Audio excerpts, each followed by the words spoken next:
Did you know LEGO changes a lot of their sets while they're in production and they have various versions, a V1 and a V2? Well, if you didn't know that, that's the true answer to this thumbnail, and now I'm going to tell you why and a little bit more about it. But before I do that, like any other good TikTok or YouTube trend, why don't you get ready with me today? And now I'll put on my LEGO shirt. Now that I have my LEGO shirt on, let's get into this video. And if you like that transition, just wait until I upgrade my software and do much greater, higher quality video edits.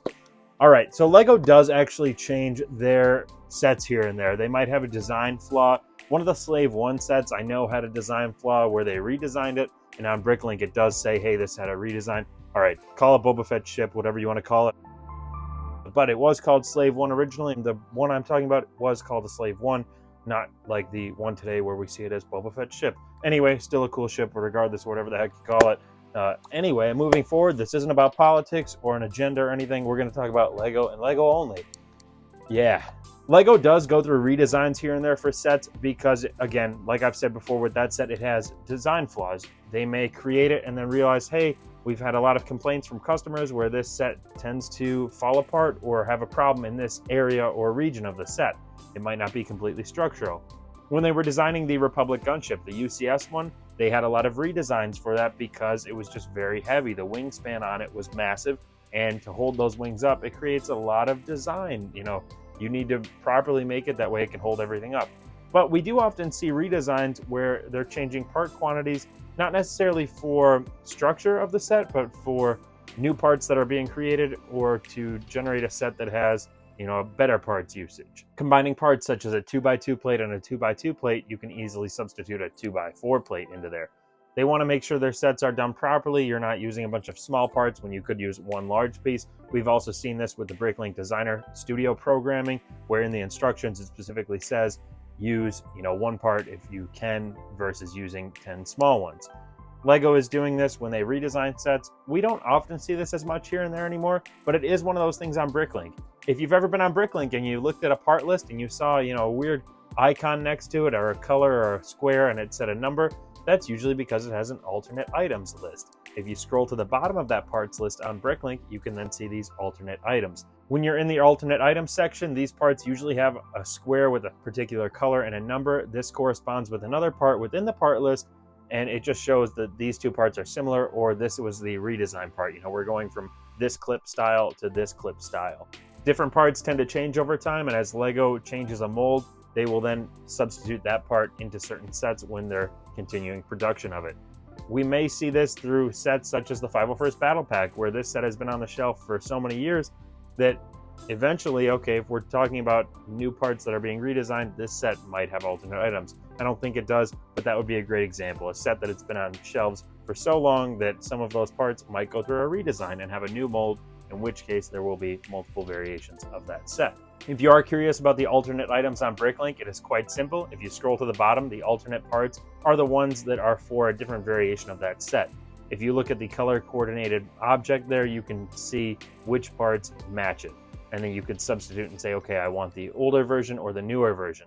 Lately, I've had a few buyers reach out to me and say, hey, I've been missing this part or that part. And I've had to reach out to them and say, hey, this is an alternate set. This is the second version of it. I had the Ant-Man one built before, and that was the first version I had. However, the person reached out to me and said, hey, you're missing these parts.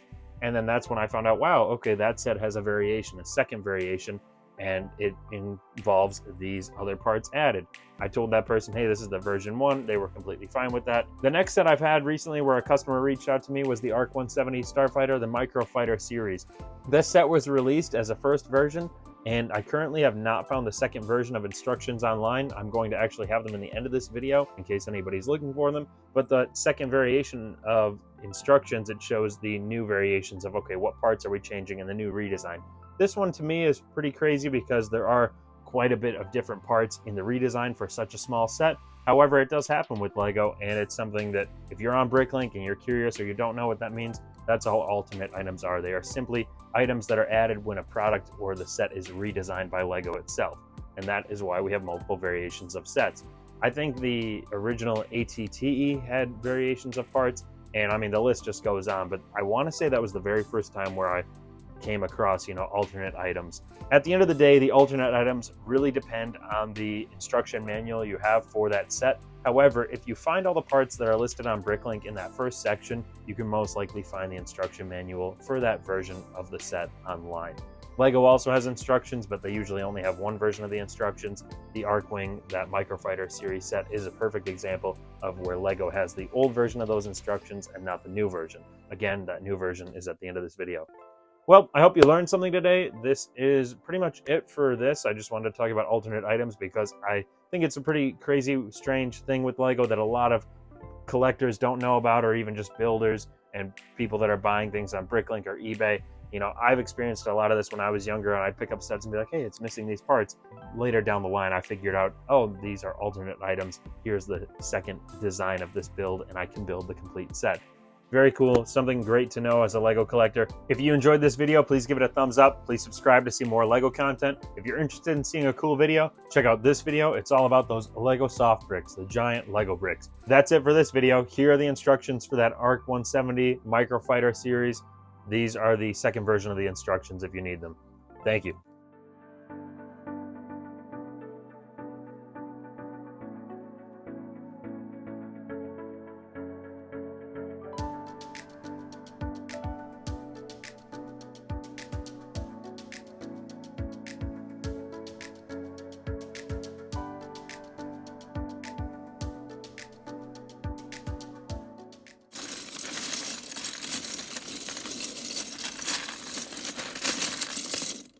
LEGO, my Jameso.